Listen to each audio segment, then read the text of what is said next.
Good evening, everybody. With the time being 6 p.m. on Tuesday, May 12th, I will call this meeting of the Webster School Committee to order. As a reminder, the meeting is being recorded both video and audio. It will be posted to the school district website. Please stand for the Pledge of Allegiance. I pledge allegiance to the flag of the United States of America and to the republic for which it stands, one nation, under God, indivisible, with liberty and justice for all.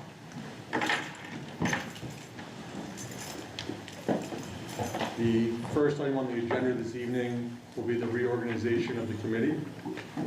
The first position would be the chairperson. Do I have any nominees for the chair?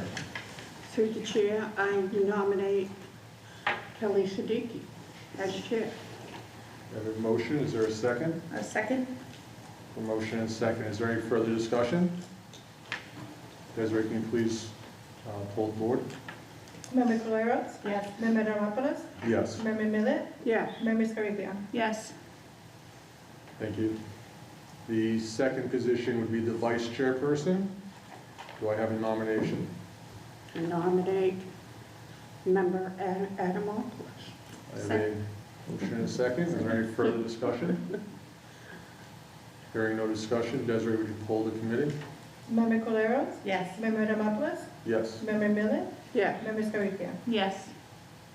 Thank you. Next position would be the secretary. Last year that was member Millet. Do I have a nomination? I'll nominate member Corellos. I have a motion. Do I have a second? Second. A motion and a second. Is there any further discussion? Desiree, can you please poll the board? Member Coleros? Yes. Member Ramopoulos? Yes. Member Millet? Yes. Member Scaricchia? Yes. Thank you. The next position is the email. Oh, we're doing at the end. We're doing at the end, yep. Sorry about that. The next item would be the approval of the April 14th, 2026 minutes. Any discussion pertaining to those? Hearing none, do I have a motion to approve those minutes? So moved. Second? A motion and a second. Desiree, would you please poll? Member Coleros? Yes. Member Ramopoulos? Yes. Member Millet? Yes. Member Scaricchia? Yes. Thank you. Next item would be the approval of the tri-board minutes from March 23rd of 2026. Do I have any discussion pertaining to those minutes? Hearing none, do I have a motion concerning those minutes? So moved. Second? Motion to approve, and a second. Could you please poll the board? Member Coleros? Yes. Member Ramopoulos? Yes. Member Millet? Yes. Member Scaricchia? Yes. Thank you. And I have approval of the budget workshop minutes from March 31st of 2026. Is there any discussion pertaining to those minutes? Hearing none, do I have a motion to approve the minutes? So moved. Second? A motion and a second. Desiree, could you please pull the board? Member Coleros? Yes. Member Ramopoulos? Yes. Member Millet? Yes. Member Scaricchia? Yes. Thank you, everybody. Next item is the superintendent's report. Good evening, Ms. Crandall. Good evening. Nice to see everybody this evening. I'll try and project a little bit. As you know, we are holding our first school committee meeting in our new media center at the high school. We will be having meetings here and hosting meetings here until December, when we are scheduled to be back in our new place. It is a little different. We are streaming live on YouTube, whereas that is our intention, and we will be doing that for the next few months until we get in our regular location and get back to our normal equipment. First, I'd like to start with our personnel update. We have received a couple of retirement notices for the end of the school year. We have Miss Donna Hurton, who is a teacher at Bartlett High School. She is scheduled to retire in October. And then we have Miss Christine Esposito, who is our cafeteria manager at Webster Middle School. She is scheduled to retire at the end of the school year.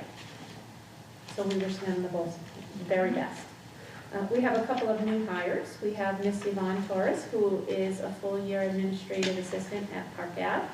Ms. Torres comes to us with a lot of experience. She has some family liaison experience. She's also a certified translator for special education, and she has an extensive background in admin assistant work, so we welcome her to Park Ave Elementary.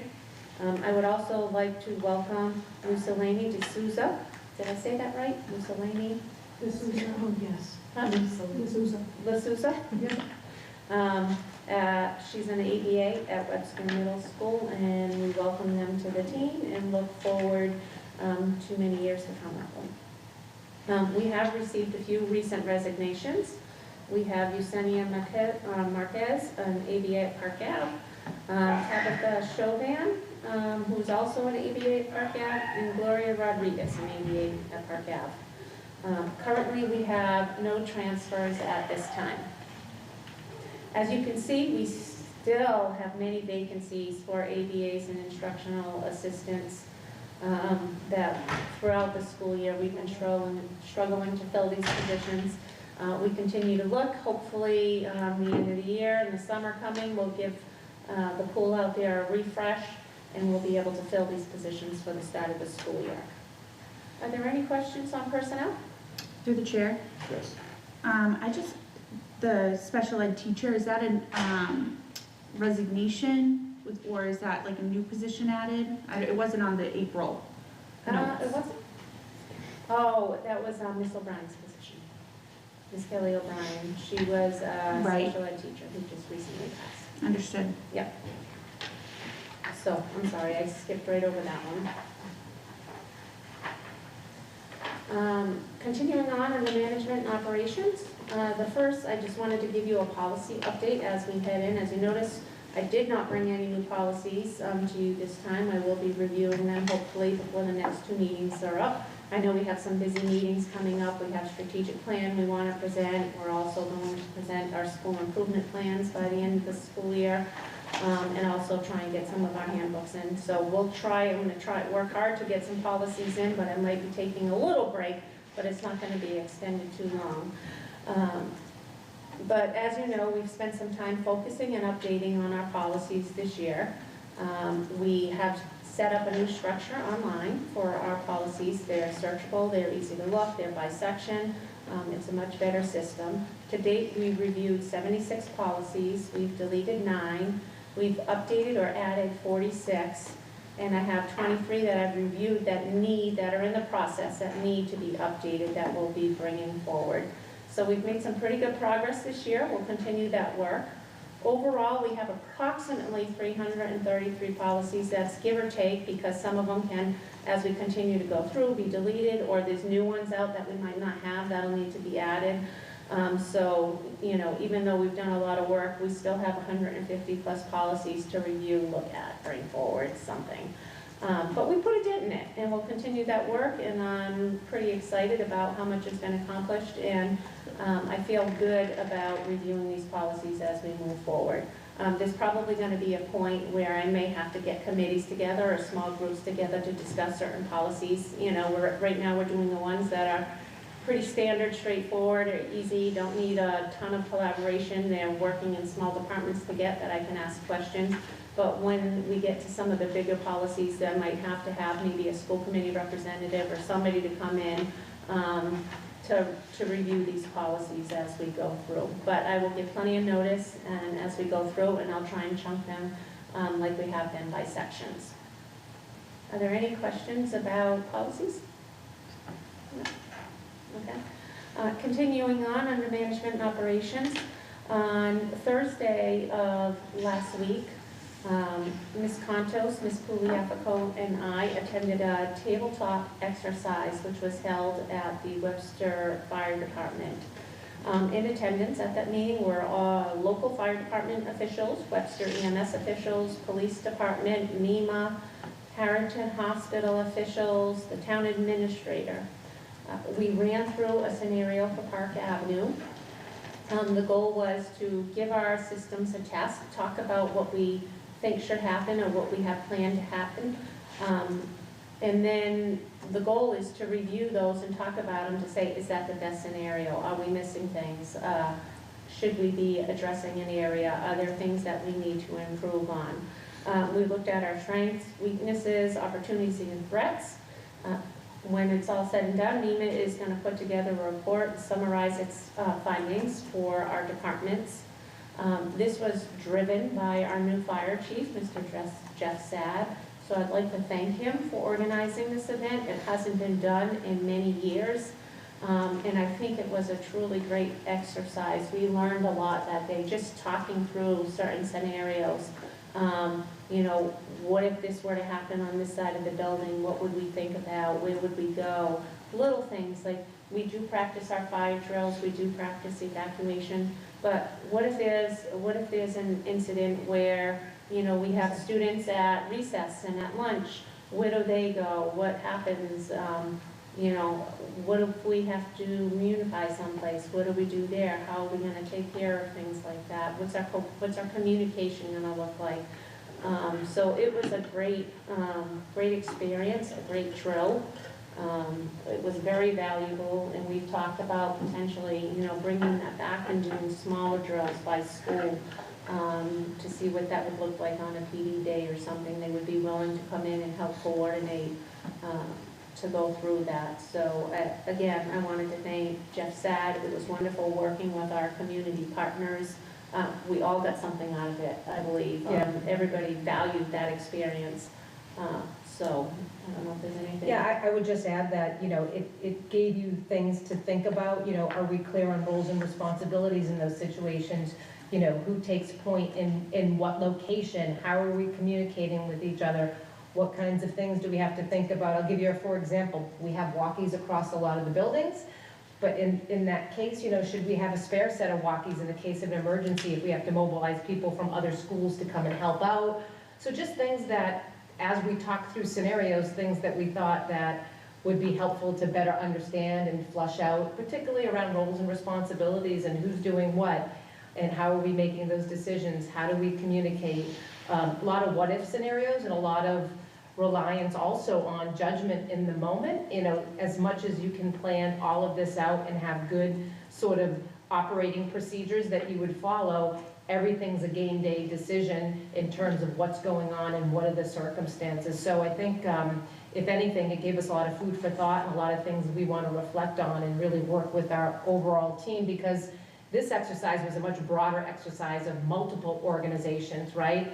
Every one of those organizations, I'm sure, thought, we got to walk back and think about what are we going to do in this situation, and are we clear on that? And I think the biggest thing is how do we communicate and how do we make sure across EMS, fire, police, the school department, are we communicating consistently and, you know, in the same way, in the same manner, so that we're managing the situation and not creating any kind of undue concern in the community and in keeping people calm in a very stressful situation, which is not easy to do.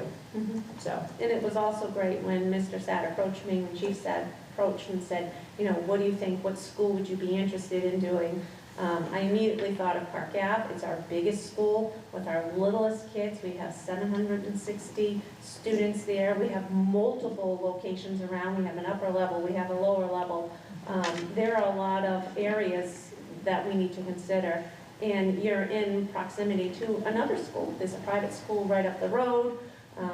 So it was a great exercise, and I'm hoping that we can repeat that with some of the other buildings, especially once the high school's done, just to kind of bring awareness to our teams to know what we have to do. So, are there any questions about that? Through the chair? Yes. So you're going to get a report back from NEMA with just kind of some information, or? Mimi's going to submit a report back to Mr. Sad, to Chief Sad, about the experience and areas, what some of the strengths were that Webster showed as a team, what were some of the opportunities, how we can improve, weaknesses, areas that we might want to focus on, things that maybe we didn't think of, so that, and Mr. Sad will share that out once he gets the report with us, tools that we can use to improve our growth. Perfect. And then is your plan to kind of put something together that's going to go through the district as far as? Yeah. And then you'll share it with the school committee eventually when you? Yep, because Ms. Pouliafico said there are things that I need to think of, because we all have crisis plans, we all have plans in place. So what do we need to add to that plan? What do we need to change to that plan? Do you have like a strategic crisis plan for every school in the district, so it's kind of the Yes. same, but just a little different Yes. depending on the school? Okay, Yes. that's what I thought. Yep, thank you. But I'd add with this exercise, while we have those plans, this scenario made food for thought about, oh, I thought it would be a hold in place. Would I move some classrooms over? When would I make that decision? How would I make that decision? So I think depending upon the nature of the situation really drives how you're gonna execute that in the moment.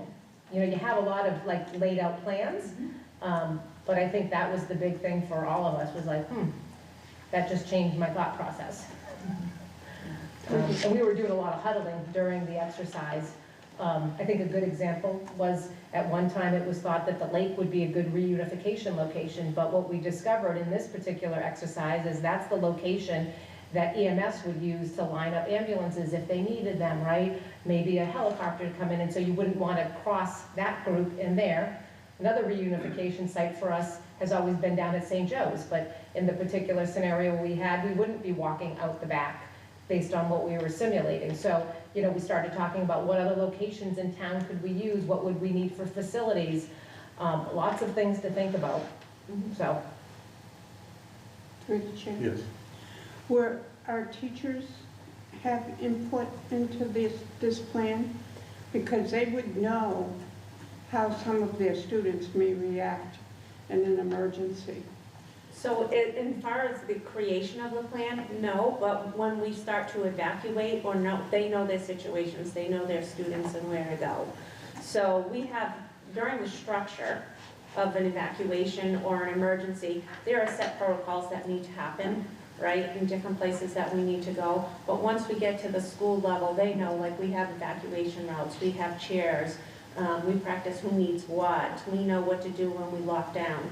So they would be controlling the situation in their classroom at that moment with those kids when they're locked down. And then we would be communicating that. I just think it's important to get some of their feedback. Because they know there are going to be students who, even when the fire alarm goes off, are Oh, sure. they react to that Mhm. loud sound. I know my son did Yeah. when he was little. Mhm. And some, it's going to increase their anxiety, Mhm. and they're going to have different reactions, Sure. so. Sure, but in certain cases, we may be limited to what our response can be depending on the scenario, right? Depending on whether it's just a simple fire, drill, or evacuation, other than a massive event. What we were working on was a massive critical event, you know? So it depends on the nature of what the crisis is. They shared one where there was a gas leak. Like that was another talking point that we had. They had to evacuate a building, and what did that look like? So again, it depends on what is the root cause of us having to take action in an emergency situation, and what is that emergency situation? I think that collaboration goes a long way. Yeah. And you just said more of those what-if scenarios that you probably don't think about. But also, now you're going to see what the pressure points are. Well, how's the communication actually going to work between each different group? Like you had said, obviously, we were going to use the lake, but then you have the discussion with EMS, and now it says, like, the lake's not a good place. If we had had a discussion, that never would have worked itself out. I am glad we brought in the local hospital, too. That was great. Because obviously, in the event of some kind of catastrophic event, they're gonna have a lot of input. So it's good to get everyone involved, from the town administrator to all three, the EMS, the fire, and the police. And it went all the way through, it went from the start, and this was based on a real incident. They didn't tell us up front what the incident was, right? They just said this is based on a factual incident that happened. They started walking through it with us. This is the first hour, we're in hour 0 to like the first 90 minutes of the incident, and then we went in all the way to the closing of the incident. Now it's the next day. What does our communication look like? How do we communicate to the community? Who's communicating to the community? Where are we managing that? And what's the best form of communication? We all know that, we have a code red system in town, but that is, it's limited to so many people. We have our one call system, so we can communicate really well with our families.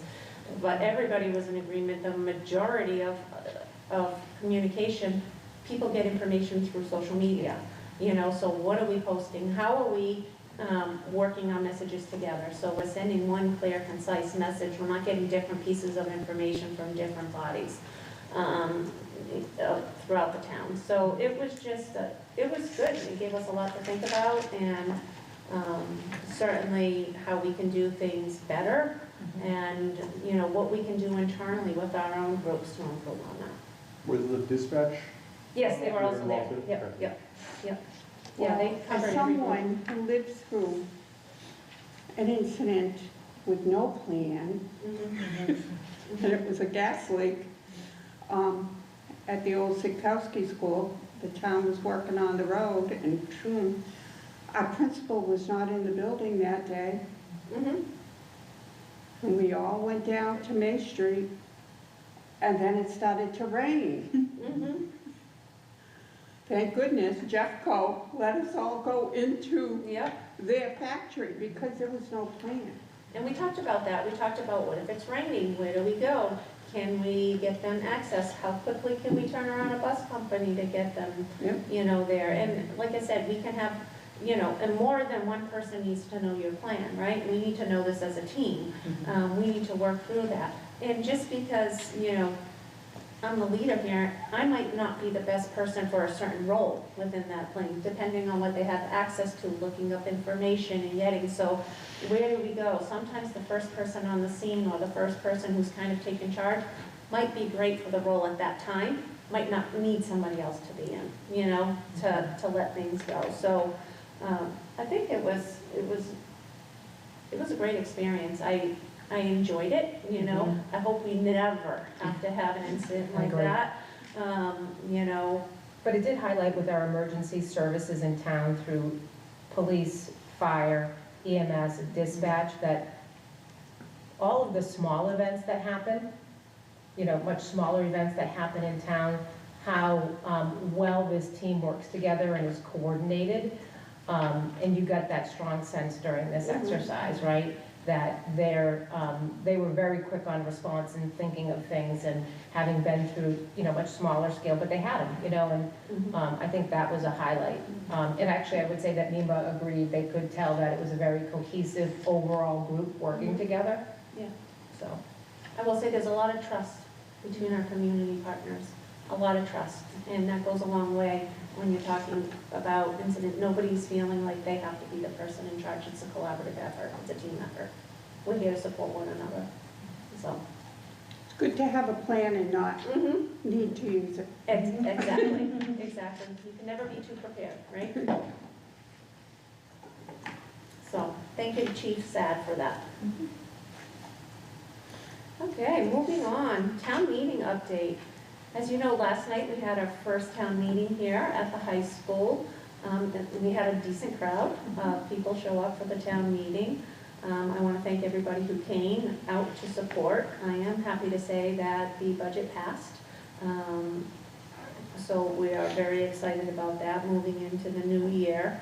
And again, we appreciate everyone who showed up to support the town and the school through the articles and for our FY27 budget.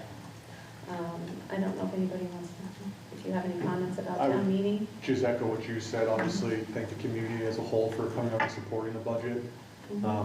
Thank all the different individuals that took part in making that budget a reality. Obviously, it wasn't the easiest year, so I give a lot of kudos to everyone from the school side to the administration side, the principals, for finding a way to make the budget work.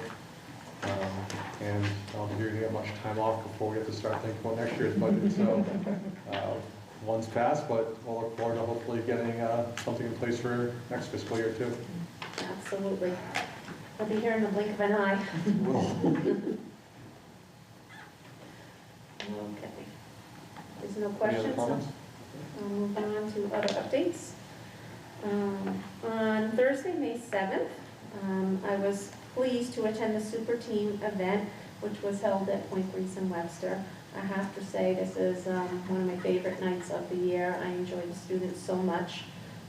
It was wonderful to hear our students and listen about their journeys. It was very well attended, and I'd like to give a shout out to all the students. If you would be patient with me, I'd just like to recognize the names of the students, and I'd like to thank Miss Doherty, along with Miss Nieves, for putting on such a nice event. But I'd like to give the students some recognition. Okay, for the guidance department was Errol Azu. Oh, I missed the first one. I can't miss Catherine. The principal award and our host for the evening was Catherine Nascimento. Errol Azu represented the guidance department. For the art department, we had Georgia LaPierre and Joseph Medina. For band, we had Gianna, I'm not going to say that right.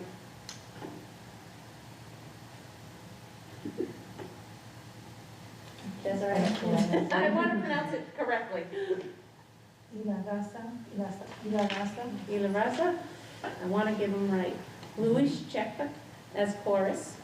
Annalise Kresnicki for the science department. D.A. Patel for science. For social studies, we had Nikki Kakis. We had Erilyn Cottle for social studies. For English, our two candidates were Juliana Burkalt and Braden Green. For physical education, we had Eden Turner. For health, we had Joshana Espinal Rodriguez. For math, we had Chloe Driscoll and Xavier Butler. For Chapter 74 marketing, we had Zion Inoki. For advanced manufacturing, we had Xavier Bailey. For healthcare and social assistance, we had Megan Milligan. For world language, we had Ivy Bukakis. For world language, we had Desha Collins. And those were our recipients for the evening, and I just wanted to say they were all wonderful. They did a great job with their speeches. It was wonderful to see the families there and for our students to be recognized. So I think they did a super job with it, and I'm just really proud of the students who were there that evening. I think they did a great job.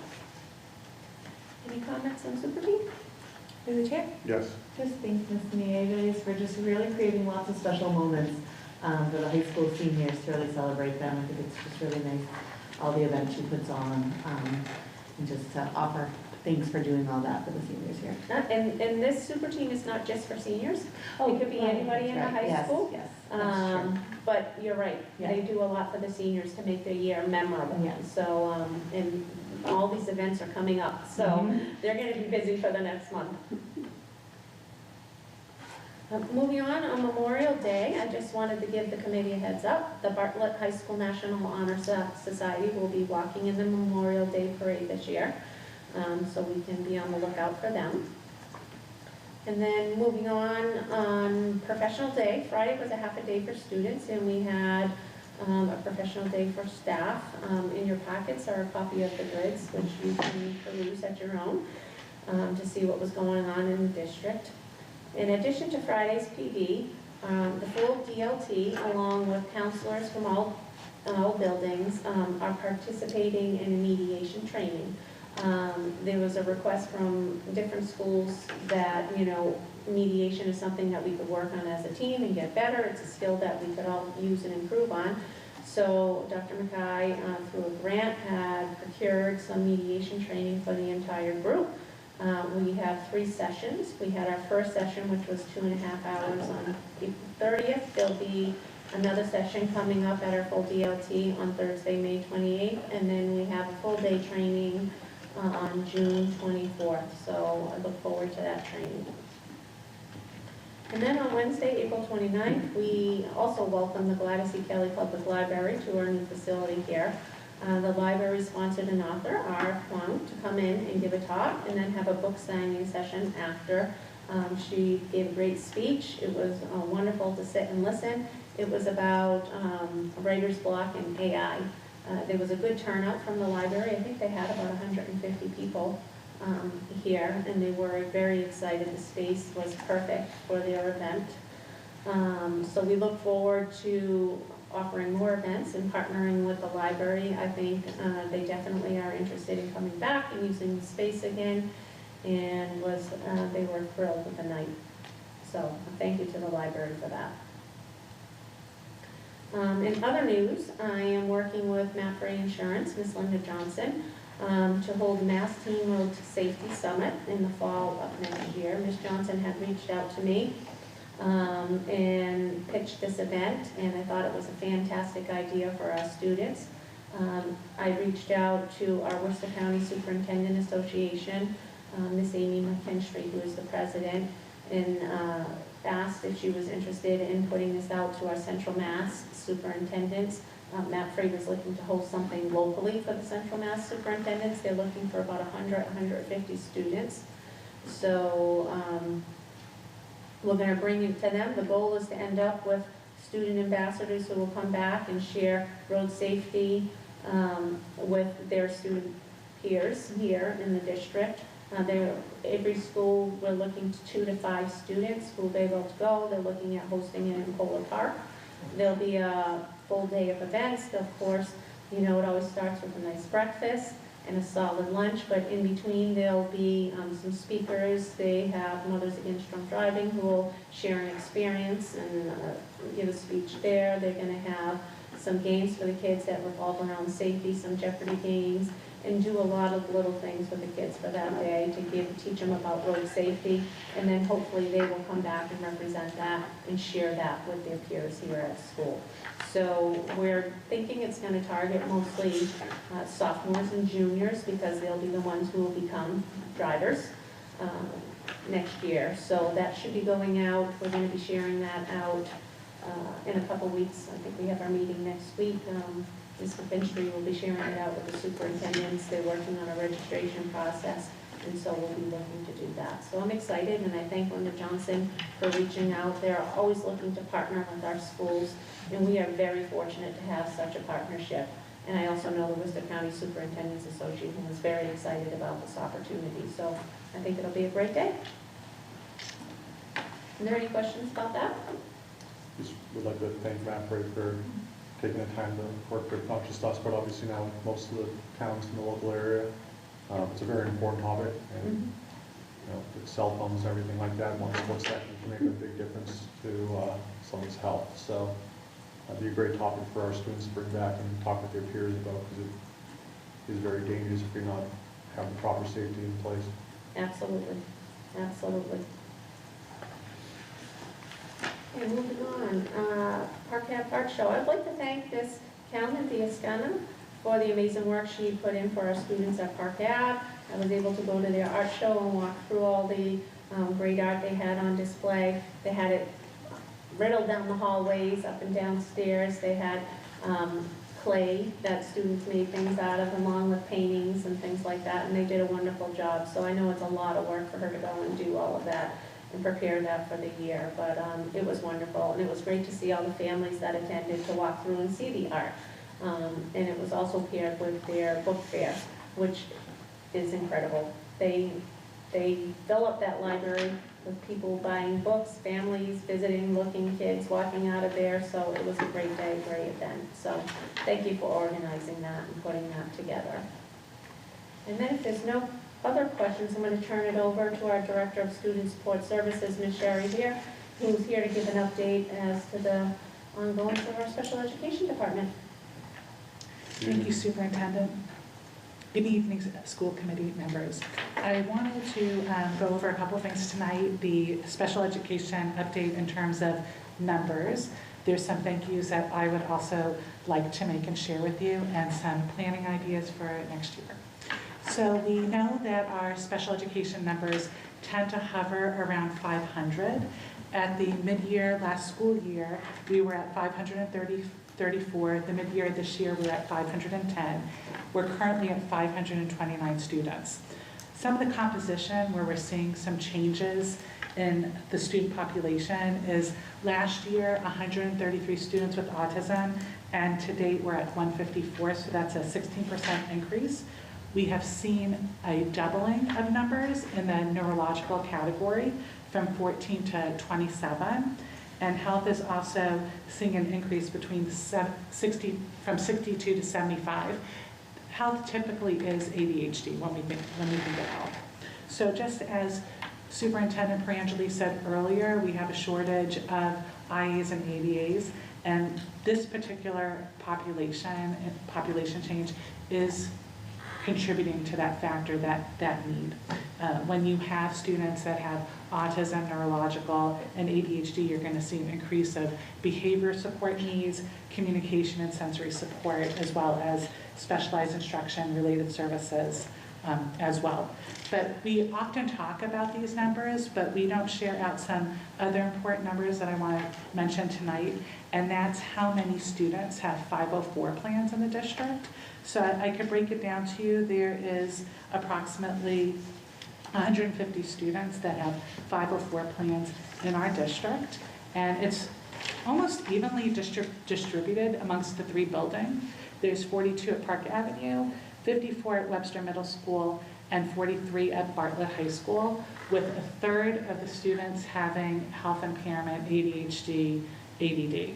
So I thought that was interesting as a factor, because when you take the 500 and you add in this 150, you have a third of the student population here in Webster that have an identified disability. So that really talks a lot about the district. Now, why are we working so hard and not seeing changes in our numbers? I thought I'd like to share a couple of other points of interest that I think would be really beneficial for you to be aware of. And one of those numbers has to do with our evaluations. This year, we're slated to conduct over 250 evaluations. 116 of those are initial evaluations, which means students that are in the process of being considered eligible for special education. 107 of those were reevaluations, and 31 were additional assessments. 74 students were found not eligible over the course of this year, so it's ebbing and flowing. We'll have 5 students qualify in a week, and then three students didn't qualify. So that's what's hovering. So we may be servicing those students until we're not. So we're trying to increase our capacity to capture that information. In addition to the 504s, which isn't often shared in this forum, I wanted to share our proportionate share numbers. We have a total of 51 students that are part of proportionate share, and it's made up of 3 categories.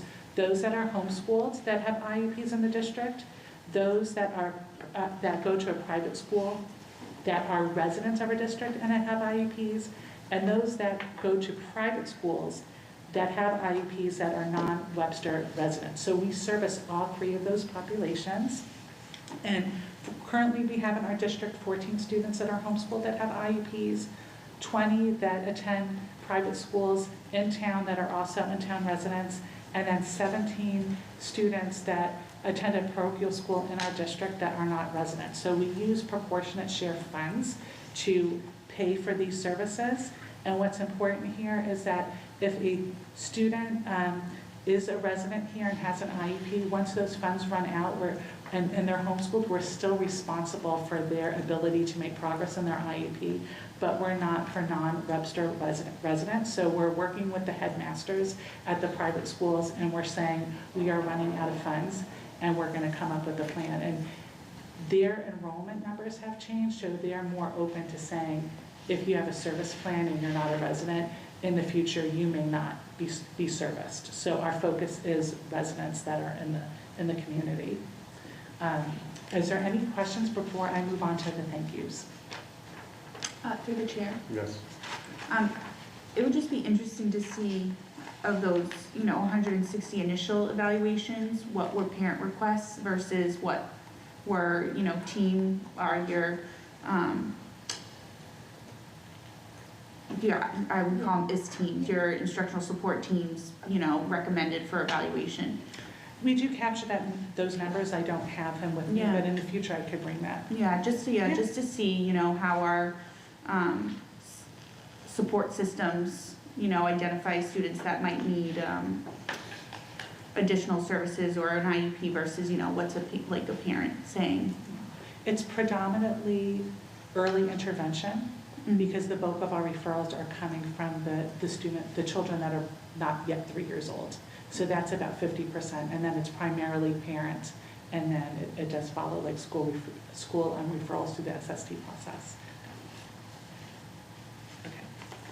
So I first would like to thank The folks over at Bright, they awarded us an additional grant in the amount of $33,066 for Webster Middle School staff. So that is above and beyond the amount that they have given us in the past. So that was very helpful, and we appreciate the collaboration. That was included in our FY27 budget to help support. Yeah. We didn't have a chance to publicly thank them.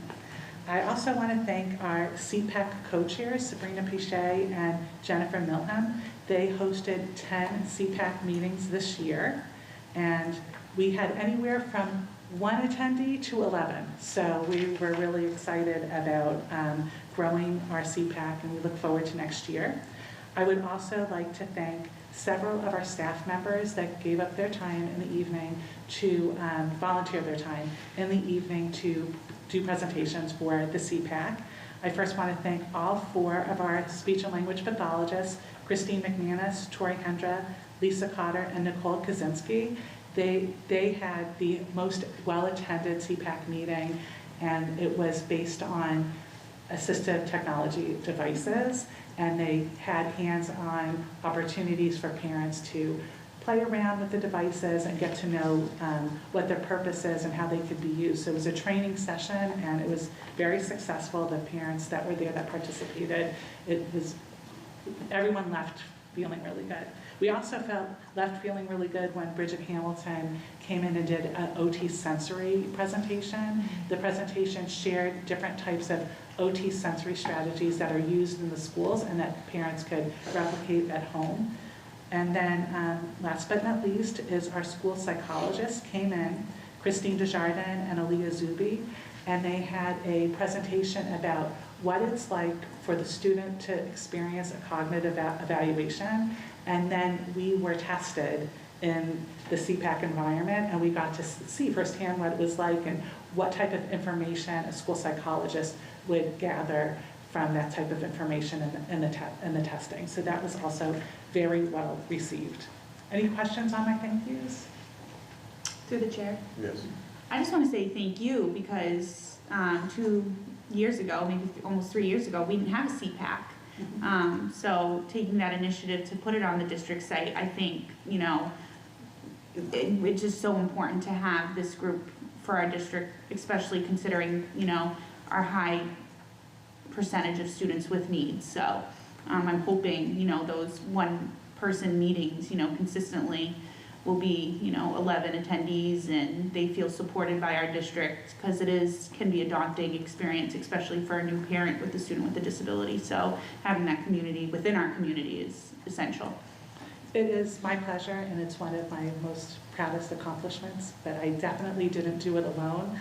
I have a team of people that are there to support this, from the chairs and the staff. When I asked the staff if they could attend this, they welcomed it with open arms, and when they were finished with their presentation, they asked to do it again. So I'm very pleased to have a wonderful team to work with.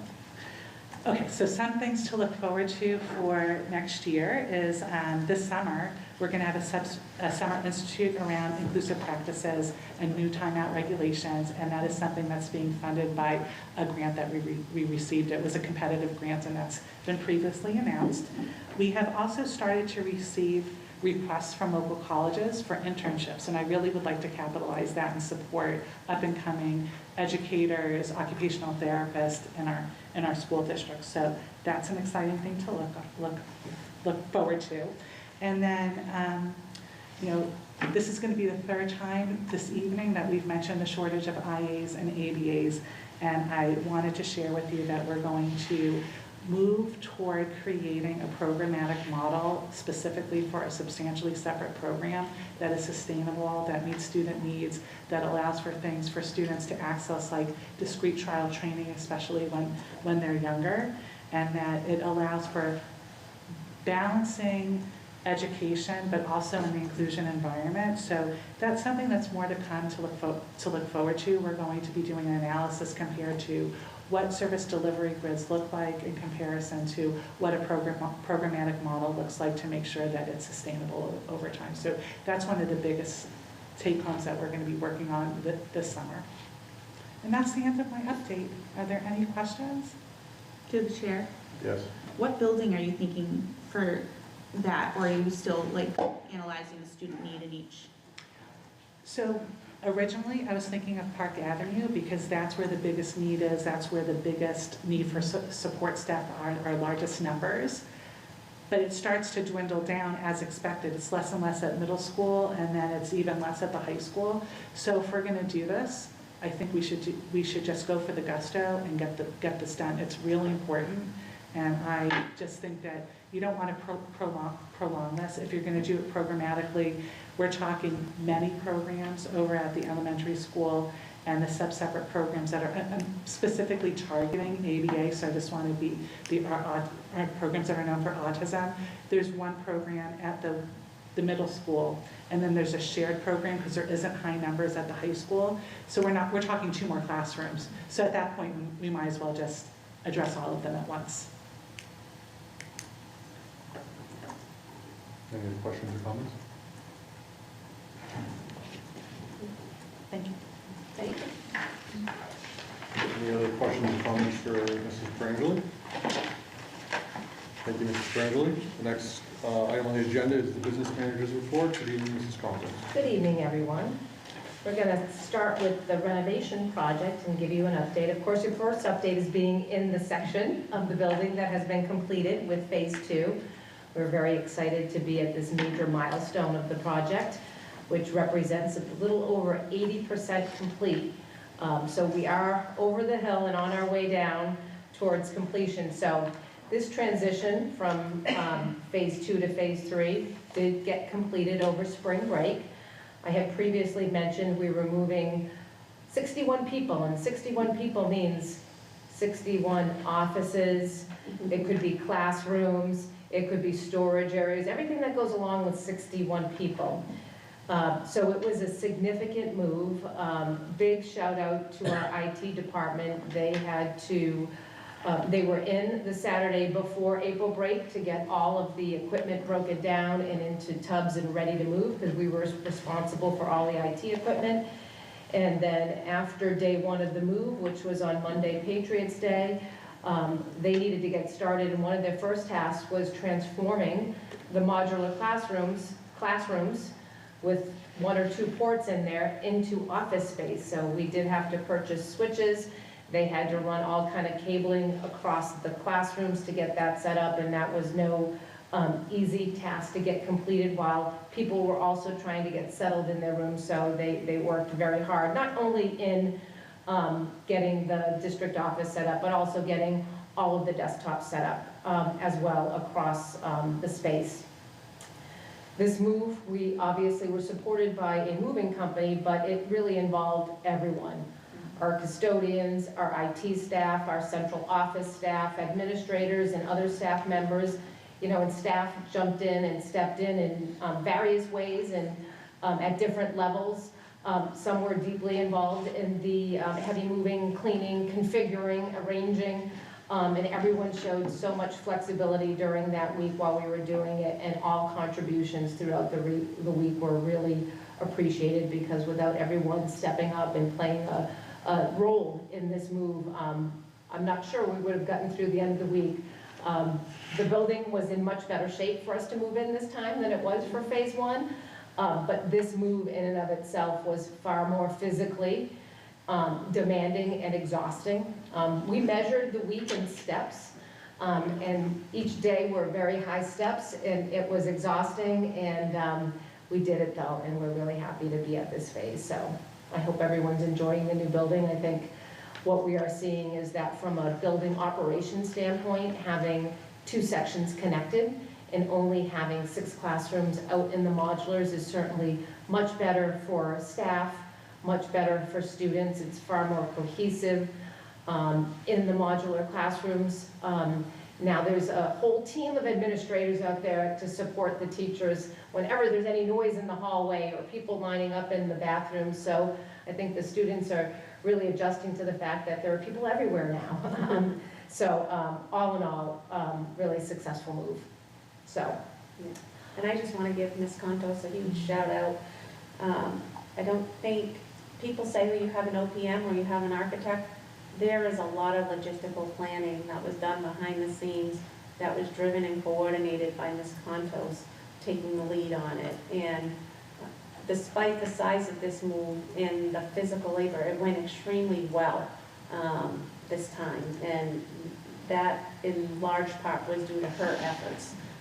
So I publicly thank you, and I thank everybody who was involved. I mean, there were people everywhere, administrators cleaning, mopping, vacuuming, washing windows, moving boxes, unpacking boxes. Non-IT staff helping the IT staff. Chasing a mouse out the door. We did it all, so. That's a true story. That is a true story. So, thank you to your efforts, and thank you to everyone, the IT, the custodial staff. I mean, everybody pitched in. And so did staff from other buildings too, I just want to be clear. Yeah. They came in on the last day and helped with the final clean. I think the thing to remember is these transition periods are very short. And so from the time they complete it to the time we start moving things out and moving in, you don't have a lot of time to get in there to do deep cleaning in between that. So while the custodian team would have liked to get ahead of it, they knew the movers were coming through. There were things in there. And you know, what the movers did was they went in and they got stuff in the spaces in the classrooms, and Ms. Nieves and Mr. Renal had to go through room by room with the movers and now get it to look like a classroom so that you could come in. And if you saw some of the rooms, some of the pathways or the art room, I had moments of, oh my gosh, like I hope we can get this to all fit and we're gonna be able to do it. And they did an amazing job working with the movers to get that done. And what we experienced in the modular classrooms, we had some basic layouts of how we thought things were gonna go. What we discovered very quickly was that wasn't accounting for some electrical boards in the room or some windows or some indents, and we had movers lining up and we were trying to place things that were coming in at different times and trying to keep the whole operation moving. It was interesting, but we did it, so really proud of the overall team effort because we wouldn't have done it without everyone, so. I would just like to say thank you to everybody, both of you especially, but we see the end, what it looks like once it's all put together. But I think that we all have to remember that there's so much that happens behind the scenes over a vacation week, over that one extra day of the holiday we have. So thank you everyone for getting it to this point. I know we talked about during building committee, the flow is easier now. I'm sure the students and the teachers are happy to kind of have a nice access between C section and B section now, so we're 80% there. And that final part will be done before we even know it. So all these years is finally coming, the end is in sight. So thank you. And with the classrooms falling into place, you know, you have English upstairs here, they kind of have their own area that they're settled into. Math downstairs, it's, you know, they've landed in their homes, and I think it's a comfortable place. And really, and I should have mentioned this, you know, all the teachers and all the planning that they did beforehand. And let's also, big shout out to the teachers that lasted in Section A Yes. until we got to Phase 3. As you know, we've had challenges in that section of the building with the leaking and the buckets, and you know, they stuck it out till the end. And so, didn't complain. yeah. They didn't complain. They stayed and they made do and they did the best they could. They made light of it, Absolutely. So, you know, can't thank them enough. putting swim team signs on the buckets, you know, so they really did make light of the situation. Gotta like a little bit of humor. Has the flow of the students been good? Because obviously, this section of the building does not look like what the section looked like previously. There's a lot more inlets now, there's classrooms down hallways that weren't there. Have we seen that everyone's kind of been able to pick that up over the last month? Well, we on the Friday of April break, tours were offered, right? So there were students in here giving tours. Also, Ms. Nieves sent out maps to everyone in advance that were already labeled. I think there was a little bit of an adjustment at first, but we also saw it in the modular classrooms. First day, people are coming in the modulars looking for the nurse, not realizing they have to come back to the B section. So, like, first week or two, there were some, I don't know where I'm going, or forgetful moments out of habit and being habitual about where you go. But I think they settled in pretty quickly. It's great. It's good. Yeah, very adaptable. And while we're giving out thank yous, I think a big thank you, we talked about Monterey earlier, but they are an incredible partner to us here at the school district. And during this extended renovation period, They graciously allowed us to store our equipment in one of their buildings. They also provided us with some fully configured cubicle space. They provided us with some furniture, some desks, some file cabinets, some lockers, which we put to good use for our paraprofessional staff and some of our teacher planning rooms. And in fact, when we were moving the cubicles during April break week, we had a couple challenges. We gave them a call. They showed up to help troubleshoot some things. So they have been tremendous, and we really appreciate their support, not just with this project, but with everything they do to support the school system. We're very grateful and lucky to have them in town. Absolutely. Moving on, in preparation for phase 3, one of the other things that we did, you may recall that we had 3 relatively new boilers in Section A. So what we did was we went out to bid on that surplus disposal, and we did end up with a bidder, and we received some funds for those boilers, and that vendor came and took the boilers out the first week following break. So that was really great. That money was turned over to the town and went into the town surplus fund. So that was exciting. For me it was. I don't know if anyone else found it that exciting, but the fact that I did the work to put it out there and we actually had someone buy it made it really worthwhile. Plus I hate to see something that's in semi-decent shape not be able to get put to good use. So that was exciting. So that moves us into phase 3, Section A. So activities began promptly on April 27th. Break did not waste any time. So, some of the first things that were mobilized were really the shut off of power, water, gas, getting that all shut off. The other item that they needed to work on is getting the temporary lift that we had installed in Section A taken down. And then they immediately moved into demo and abatement activities. They also started right away in the administration office working on the sprinkler systems and fire alarms. They also worked on some site work, which was some foundation work. So lots of activities already underway and mobilized. So they're in full gear and moving forward. In fact, we're also talking about some of the site work that will happen over the summer with respect to curbing, paving, and how that'll all be structured and not to interfere with summer school. So that planning is underway as well. So exciting times. We're looking forward to the end of this year and getting through phase 3. Absolutely. Big smile on my face. Any questions? To the chair, Yes. just a reminder, when is this set to be wrapped up, good, done? So the construction for phase 3 should be done by the end of November. However, we have already aligned that the move won't happen until December break. That move will be a little challenging because we're really going to only have 4 days over break to be able to do that. Then what's following after that is a phase 4, and phase 4 will be the removal of the modular buildings, and then what we're calling hardscape and landscape work.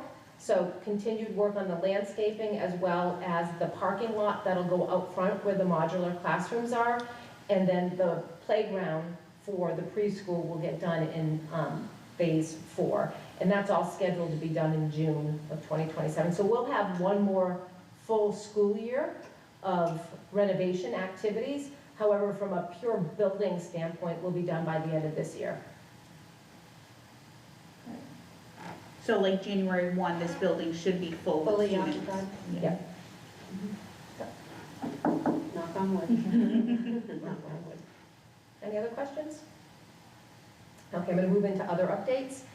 Really happy to report that Roselli and Clark completed the fiscal year 25 audit of our end of year report. That is a report that we submit, a financial report that we submit to DESE annually. They test 44 requirements across multiple schedules, and there was only one finding with Schedule 19, which is your projection of your following school year budget with long-term debt service amount that was provided by the town. So it was a really minor finding, but overall was really pleased that there were no findings. That was a very happy dance for me. And then one other item which I didn't put in my superintendent notes, but that I want to mention to you is that during school vacation break week, the superintendent received a letter that we actually received $332,911 in circuit breaker extraordinary relief That's as a result of our claim over last year being up by 25%. So that was a surprise. We weren't expecting that. When we had done our initial calculations, we weren't expecting that happened. But once all those claims were completed, and Maria Santier and Ms. Hare's office does all of those claims, and as a result of all the work she did in putting together all of those costs to support it, resulted in that extra relief. So it's good news. So that's money that's needed for this year, that we'll use this year. As you know, our tuition has been, I think we reported it's running about $700,000 or $800,000 in a deficit in tuition this year, as we've had a couple big tuitions come in this year. So it's much needed, and will be put to good use. Great news. Yep. And that ends my report. Thank you, Ms. Contos. Any other questions from the committee? Hearing none, the next item on the agenda is the principal's report. Good evening, Ms. Peterson. Good evening, everybody. So as you all know, we are in the midst of MCAS season, so I wanted to update you on where the middle school is with that. We have completed English and math, so that's 12 sessions for grades 5, 6, 7, and 8. We still have 6 sessions to go. That's grades 5 and 8 doing science and grade 8 doing civics. Happy to say that in English, we had 100% participation in grades 5, 6, and 7. In grade 8, we only had 3 students who were not tested, 1 due to medical absence, 1 due to a placement, waiting for a placement, and only one due to absence and not being able to make up the test in the allotted time. So, so far so good with English. In math, we have until May 22nd to make up math. We just finished grade 5 session 2 today, so I don't have numbers for our absences in grade 5. However, in grade 6, I only have 3 left to test. One of those 3 is out on medical leave.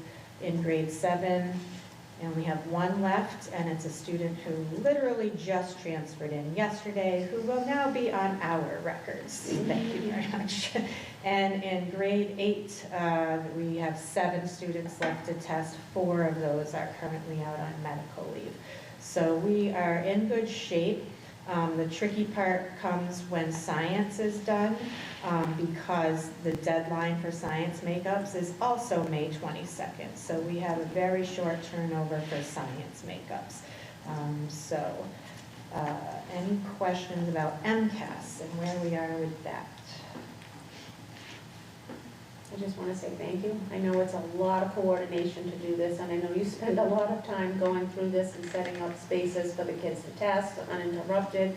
It's a lot of work. It's a lot of scheduling, so thank you for that. And it's great numbers that we're completing at 100% at grade levels. That's awesome. I actually had a student who I had makeup session 1 yesterday remind his teacher that he still needed to do session 2 today. So usually they don't do that.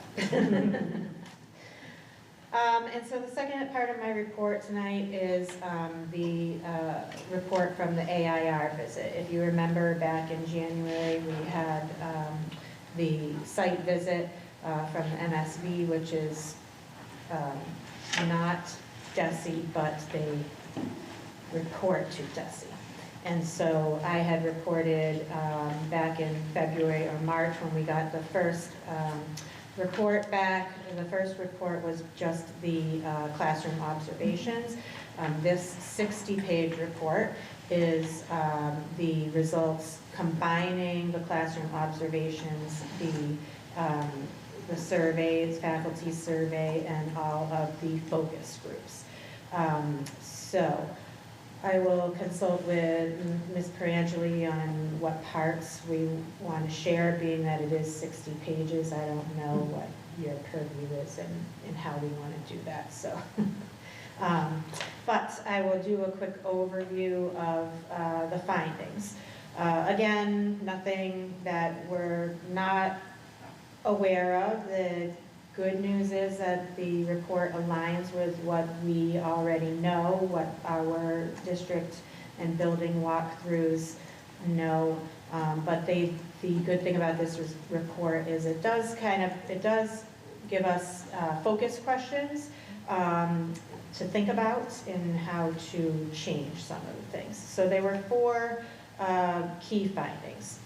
The first was that despite the fact that we have high quality instructional materials, our instruction is not consistently grade appropriate.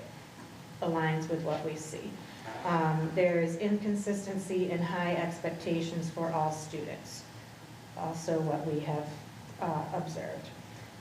Although our attendance rate has improved, we still continue to have a very high chronic absentee rate. And so, you just heard some of the medical numbers. That's where that comes from, especially at this time of year. We have a lot of students out for those things. And then the 4th bullet is that while we have goals and processes for improvements, the staff report that our goals frequently shift, which I totally agree with, and we discussed at instructional leadership team today. Dr. Mackay was there as well, in that that's not necessarily our fault in the fact that the state continues to shift our goals and what they expect us to work on a lot of the times at the last minute. Case in point, I had my school improvement plan already and gone through the process of working with the school council, and now the systems of support and DESE have decided that we need to submit a whole different format to them by June 30th. So luckily I can still use parts of that, but this will help guide where we need to go with that. So I have more, but I'll stop and ask if you have questions on those 4 bullet points. Okay. So some of the other things that that was pointed out is that our professional development is not monitored for implementation. So while we offer PD, there's not follow-up with making sure that staff is working on certain things. That the staff need more guidance and feedback on common planning time, which is what we have been working on and will continue to work on. Our interventions and supports are not meeting student needs. We do not currently have proactive assessments for social, emotional, and mental health needs. Our scheduling is a challenge for dually coded students, those who are English language learners, and students with disabilities, which is what we have been working on all year, going to Adjustments. again, I think it's the 4th time this has come up this evening. We have lack of staff, specifically paras, which hinders instructional support for students with special needs. Our students reported that they feel safe at school, and mostly and always, but they do feel like some of their classmates do not behave in an appropriate manner. So there were a couple of things in the survey that kind of didn't align, and one example of that is that staff feel like that they are providing time for dialogue and student discourse. However, all of these observations and our observations show that that is not happening. So there's some perception things that we may need to work on, and we have been working on what is discourse, what is dialogue, and so, some of those things need some clarification. So our next steps are definitely the improvement plan and really honing in on data, which was another thing that we have the data, we utilize data. I think the next thing is where there are gaps in data. So we use iReady at the beginning, middle, and end of year, but what are we using as benchmark assessments or progress monitoring assessments throughout the year? So those are some of the things that we need to continue to look at. So that is a very brief overview of the 60-page report with lots of graphs and colors. And we can share it, I'm happy to share it. Yep. Sorry, I would just say that obviously going through the process was probably very tedious, but it's probably good to get that third-party perspective. As you had said, most of the items we were already aware of, but obviously there's at least one item where there is a disconnect between what's there, and maybe getting a third party to come forward and say that will allow for that discussion internally now that it happened, by not just saying, it's not just us. There was other people here, they saw the same thing that we're seeing from the administration level, so we can kind of bridge that gap. Yeah, a very objective, objective parties, and they did provide the chart of what they were looking for, and so we have that to go. Through the chair. Yes. And I think that you're now fully staffed in the middle school for adjustment guidance counselors, so I think that's great, because I think that was something that was really hard for you to get, so it's not surprising that you're not proactive for SEL so much as when you don't have those people. So I think that will be really helpful moving forward next year if you have those same people moving forward to kind of put together a plan to do some more proactive things for SEL. I would expect that that would be something that they're planning on doing for next year and kind of getting in there. And then as far as the intervention supports go for middle school, is there any kind of intervention support that is district-wide, as far as like, are you doing similar interventions across the district so that it feels the same to the kids as they move? I know it's different with the elementary versus middle, but the same idea on how they're doing it, or is it very different because of the kids you have? Yeah, I think it's different, and you can correct me if I'm wrong, because I don't know what's happening at the elementary school specifically, other than I know their interventions focus mostly on reading, while our interventions are reading and math. With the caveat of if a student has a need in both, we're focusing on the reading. Yeah, I'm guessing, I guess, to be more specific, is it the same, like, is it a pullout? Is it inclusion? Is it during a wind block? Like, do those look the same across the district, or are they different between schools? I think it's different between schools and different on student needs, because not every student is receiving pullout. Depending on your levels of L's and your students with disabilities, what's on your IEPs. One of the things we are changing in our schedule is not necessarily the schedule per se, but what is happening in the blocks. So our math and English are 90 minutes. And so what we're looking at doing is really focusing on 60 minutes of tier 1 and 30 minutes of intervention within the classroom. And so what that will do is it will free up the pull-out time that students with disabilities are using right now during RTI, because that's also the time our English language learners are being serviced. So it will free that time up so they don't have to be missing their English language services, and they don't have to be missing their special ed services, etc. That makes sense. And is iReady what's driving the intervention for like tier 2 kids? Currently, so yes and no. Okay. So it drives the intervention at the beginning of the year, because that's the data I use to set up the groups over the summer, so that we can get going right away and we don't have to take the 2 to 3 weeks, which is a long time. And then during the year, they utilize classroom benchmarks until the middle of the year, when we get the iReady iReady middle of the year data. So it's a combination throughout the year. At the beginning of the year, I use the end of year data. Got it. Thank you. Through the chair. Yes. What tier, do you use like a tier 2 program like UFly or Spire? We don't have any, no. You don't have any tier 2 intervention? What we're using is the curriculum materials that have tiered interventions within them, and then other things that are filling the gaps. Has the district thought about a tier 2? I know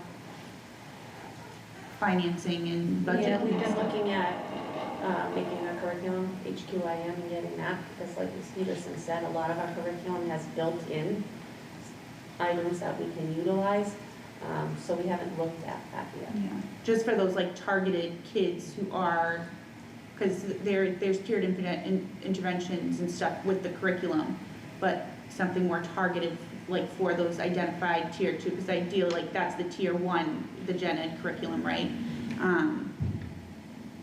But those tier 2 kiddos with Title I, because the middle school has Title I, Yes.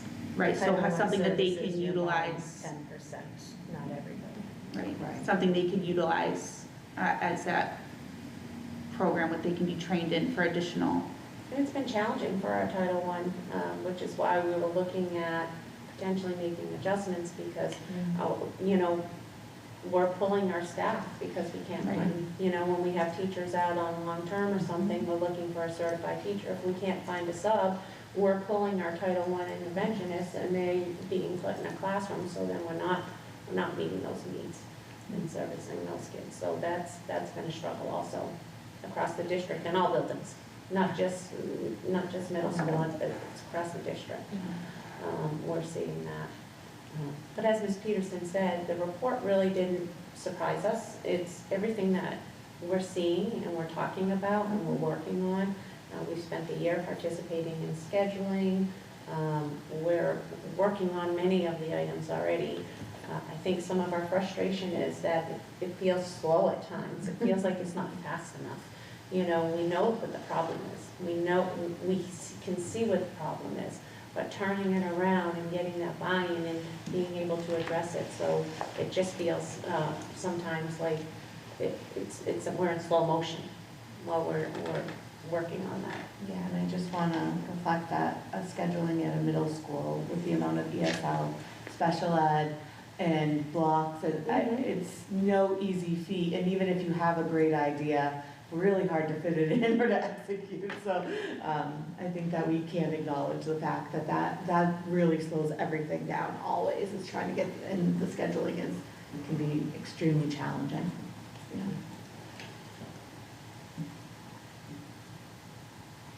Any other questions or comments from Ms. Peterson? Thank you, Ms. Peterson. Next item is the student representative update. Eric's obviously not here. Is there anything that you'd like to I add? have a few notes from him. Mr. Okay. Pivovacek is at a track meet in, I forget where he went, but they told me. But I wish him luck. Hopefully he's having good. I think this might be his last one that was scheduled after the fact, one of the finals. So good luck to Eric.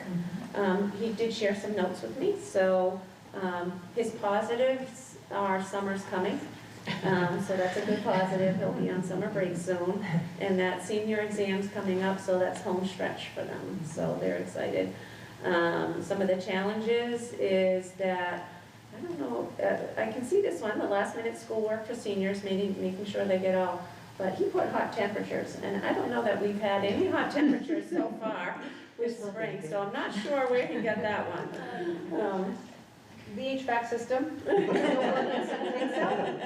I do know one classroom, when it was cold, they changed the thermostat and it got stuck in a very hot temperature, so. So maybe that's what So he's. that might be it, so, in full disclosure. All right, so that's good.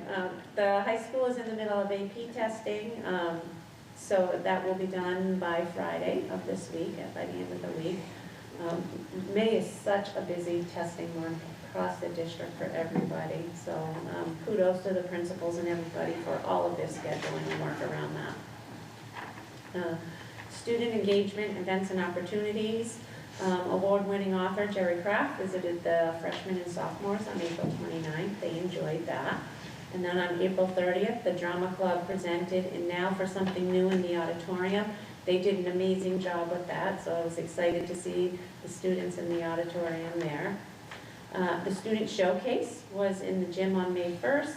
There were 179 high school students and 36 middle school students that presented their projects. There were 89 projects. That was fantastic. It was a full gym, that's for sure. Can I chime in on one thing there?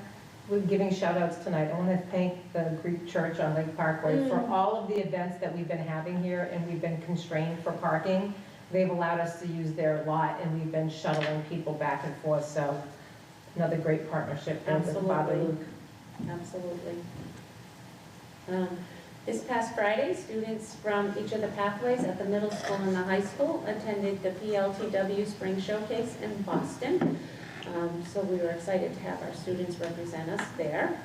And then on May 21st, there'll be a 3-on-3 basketball tournament hosted by the National Honor Society. Family events, we always try and tag team. I try and read others so you're not getting duplicate reports on stuff. The Super Team Banquet was held at Point Breeze. Tonight, on May 12th, there are interest meetings for the class trips to both New York and Puerto Rico. Those are being held downstairs. And on May 22nd, there will be a paint night hosted by the NHS, the National Honor Society, at the Greek Church in Webster. On sports, and I've heard this mentioned through a few kids throughout the building, the new weight room is open, and it will be available 3 afternoons a week after school until the end of the school year. I've heard students talking about I've heard it in the hallway too. Yeah, and how excited they are to have the weight room, and students are excited to use it. I didn't mention that. So, yeah, so that's a great thing, and it's nice to hear the kids excited about these things. Actually, and I want to just, Mr. Pronto was a big support during the setup of that athletic room and making sure that we had the equipment in the right place, and worked with the movers to, you know, get everything out of the field house, and he supported them during that setup, and that was really appreciated. Absolutely. And then his last note is that senior class updates, senior week events are coming up. They are having an overnight on May 29th here at the high school. And if anybody would like to donate, they're looking for raffle items like gift cards, baskets, dorm room items, anything. You can contact Ms. Bodette or Ms. Nieves, and they will happily accept them. And some more prizes for the students. They have raffles, they have all kinds of events, they have food. They really do a lot for the kids here and the seniors that are graduating. There are so many activities for them, and it's just wonderful to see. And he did put in here, the prom is going to be held this Saturday. It is at Pleasant Valley, and I believe it's a masquerade ball theme. So I'm looking forward to that. I volunteered my services, I will be chaperoning. I'm sure they're all going to be thrilled to have me there. But it's a fun event, and I can't wait to see what the kids look like. So that's the students' report. Thank you. The next item is old business, the monthly report on fundraising applications. Looks like we just have one. Yeah. Looks like it's the paint night at the Greek Church at the minimum. Mm-hmm. So we'd just like to thank everyone's involved in that. Next item of business is new business. Obviously, we have several designations and appointments to do. The first one is the designation of the email record keeper. Looks like last year that was Desiree's fun job. I will take any nominations concerning the email keeper. You need Desiree to continue to be the email keeper? I have a motion. Do I have a second concerning? Second? Yeah. Motion and a second. Any further discussion? Desiree, would you please poll the board? Member Caleros? Yes. Member Naramopoulos? Yes. Member Millet? Yes. Member Scaricchio? Yes. Thank you so much, Desiree. The next item is the designation of the legislative representative. Last year, that was myself. Do I have any nominations concerning that position? Nominate Member Adamopoulos. A nomination, do I have a second? Second? Any further discussion? Desiree, would you please poll the board? Member Caleros? Yes. Member Naramopoulos? Yes. Member Millet? Yes. Member Scaricchio? Yes. The next item is the appointment of the school committee member as the payroll designee. That was Ms. Millet last year. Do we have a nomination for this year? I nominate Ms. Millet again. I second. Nomination is second. Any further discussion? Desiree, would you please poll the committee? Member Coleros? Yes. Member Demopoulos? Yes. Member Millet? Yes. Member Scaricchio? Yes. Next item is the nomination of the payroll backup designee. That was Ms. Scriggler last year. Do we have a nomination for this year? I nominate Member Quellos. A nomination, do I have a second? Second. Nomination is second. Any further discussion? Desiree, would you please poll the committee? Member Coleros? Yes. Member Demopoulos? Yes. Member Millet? Yes. Member Scaricchio? Yes. Thank you. The next item is the appointment of the warrant designee. That was Ms. Millet last year. I nominate Member Millet. A nomination, do I have a second? Second. Nomination is second. Any further discussion? Desiree, would you please poll the committee? Member Coleros? Yes. Member Demopoulos? Yes. Member Millet? Yes. Member Scaricchio? Yes. Next item is the appointment of the warrant backup designee. That was Member Scriggler last year. Do we have a nomination for this year? I'll nominate Member Scaricchio. Nomination, do I have a second? Second. Nomination is second. Desiree, could you please poll the board? Member Coleros? Yes. Member Demopoulos? Yes. Member Millet? Yes. Member Scaricchio? Yes. And the last appointment appears to be the school committee, building committee representative. That was me last year. Do we have a nomination for this year? I nominate Member Adamopoulos. Second? Nomination is second. Desiree, would you please poll the committee? Member Coleros? Yes. Member Demopoulos? Yes. Member Millet? Yes. Member Scaricchio? Yes. Just want to thank everybody for all their appointments and designations. The next item is the approval of surplus items. Yes, in your packet, you have a list of some surplus inventory items that we found during the move that we need to surplus. These are items that are no longer being used. Just books. Yep. Do I have a motion to declare surplus items of miscellaneous books from the Webster Public Schools and to direct the superintendent or the business manager to auction off, donate, or otherwise recycle or dispose of these items in conjunction with provisions of Mass General Law, Chapter 30B? So moved. Second? Motion and second. Any further discussion? Desiree, would you please poll the committee? Member Coleros? Yes. Member Demopoulos? Yes. Member Millet? Yes. Member Scaricchio? Yes. The next item is the approval of year-end transfers. Yeah, with standard practice, what I'm requesting from the school committee is approval to authorize me to handle all of the year-end transfers that are needed among the different accounts, so that will help with the smooth closing of the fiscal year. And then we would report back at your request. Do I have a motion to approve Mrs. Contos to do the necessary year-end transfers? So moved. Second? And motion and second. Any further discussion?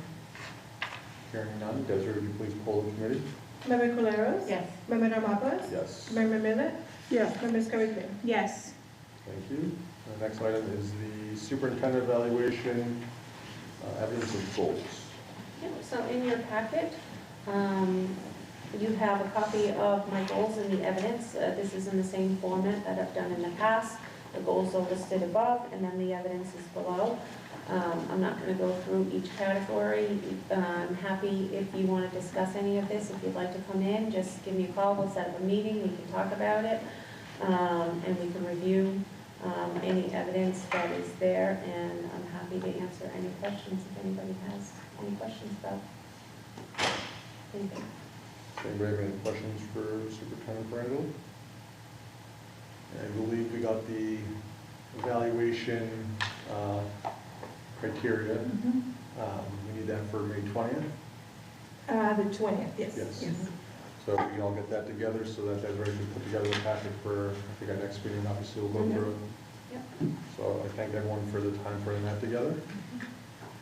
And the next item is the review, transfer, signing of warrants, bills, payroll, and vouchers.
Yeah, it's a lot of fun.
Desiree, when do you think the diploma's done by? She didn't give me a date, but everybody has to sign them after you, so I can find out and let you know. The graduation is just sooner the better. Do it soon. Sooner the better. The more pressure I have, the better. Yeah. I'm gonna try to get in on Okay. great at 3. That's my goal.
Do we have a motion to adjourn? So moved. Second? We have a motion and a second. Desiree, could you please poll the committee? Member Culeros? Yes. Member Demopoulos? Yes. Member Millet? Yes. Member Scarrico? Yes.